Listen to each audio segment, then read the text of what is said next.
चुनाव के बाद जब राजनेता आरोप लगाने लग जाएं, चुनाव के बाद जब प्रत्याशी ये कहने लग जाए कि उनके साथ भीतरघात हुई है और भीतरघात करने वालों को बख्शूंगा नहीं, तो फिर आप ये मान लें कि कहीं कुछ गड़बड़ तो नहीं है।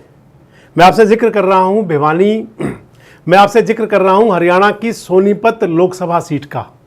और सोनीपत लोकसभा सीट से प्रत्याशी हैं मोहनलाल बड़ौली, राही के विधायक, और उनको भारतीय जनता पार्टी ने अपना प्रत्याशी बनाया सोनीपत लोकसभा सीट से। पहली सूची में उनका नाम आ गया था, यानी कि पहली जो लिस्ट जारी हुई थी भारतीय जनता पार्टी में, उसको मोहनलाल बड़ौली को उसमें टिकट मिल गया था।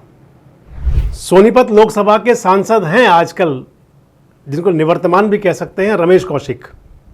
रमेश कौशिक 2014 में भी सांसद बने, 2019 में भी सांसद बने, लगातार 2 बार सांसद बने। 2019 के चुनाव में रमेश कौशिक ने पूर्व मुख्यमंत्री भूपेंद्र सिंह हुड्डा को हरा दिया था बड़े मार्जिन से, लगभग 2.25 लाख वोट से। और इस चुनाव में रमेश कौशिक को टिकट नहीं मिला। रमेश कौशिक को टिकट नहीं मिला, उसके पीछे एक बहुत बड़ा कारण रहा कि उनके बारे में एक वीडियो की चर्चा चल पड़ी। एक वीडियो वायरल हुआ और जिसके लिए कहा गया कि ये रमेश कौशिक का वीडियो है, और वो वीडियो लील गया टिकट रमेश कौशिक की। रमेश कौशिक एक ज़मीनी नेता रहे हैं। रमेश कौशिक के पास अपना एक बढ़िया संगठन था।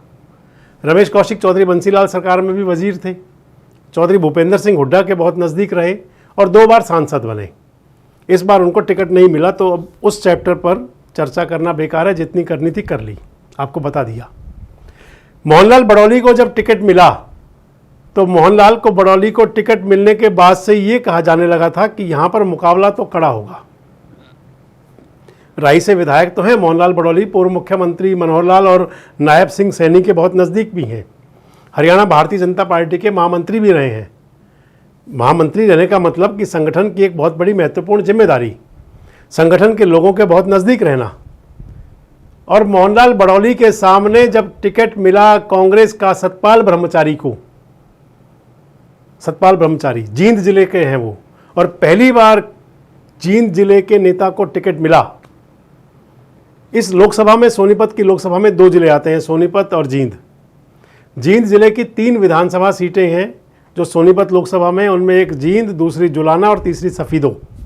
इन तीनों विधानसभा सीटों में पिछली बार भूपेंद्र सिंह हुड्डा बहुत बुरी तरह चुनाव हारे थे। जो उनका मार्जिन ऑफ गैप था वो मेन रूप से इन तीनों विधानसभाओं से निकला था, और बाकी सीटें इसके अंदर दोस्तों सोनीपत जिले की हैं।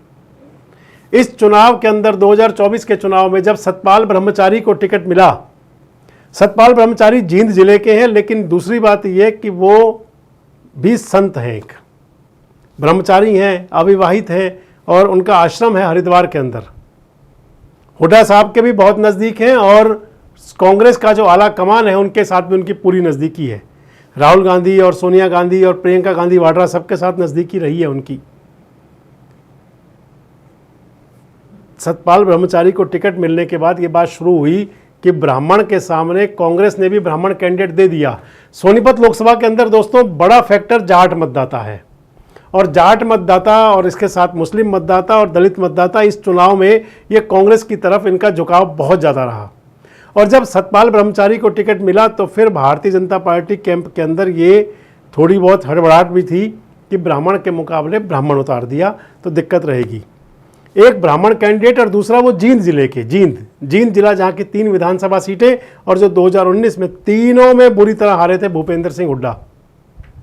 इस चुनाव में बताया जा रहा है कि जुलाना और सफीदों में तो सतपाल ब्रह्मचारी का प्रदर्शन बहुत गजब का रहने वाला है, अच्छी खासी उनकी लीड मिलने वाली है।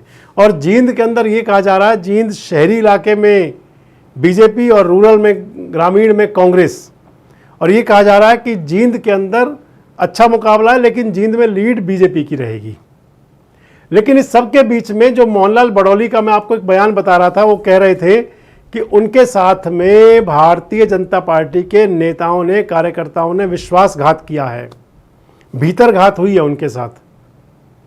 और मैं इसलिए आपसे कह रहा था कि जब कोई राजनीतिक नेता, खासकर चुनाव का जो खुद कैंडिडेट हो, हालांकि कह तो रहे हैं कि मोदी सरकार बन रही है, सब कुछ कह रहे हैं जो जो कहना चाहिए, और 22 दलों के कह रहे हैं और कांग्रेस पर और इंडिया गठबंधन पर बात कर रहे हैं, लेकिन इसके साथ साथ ही कह रहे हैं कि जिन लोगों ने भीतरघात की है रिपोर्ट बनवा रहा हूं, देख लूंगा उन्हें 4 जून के बाद।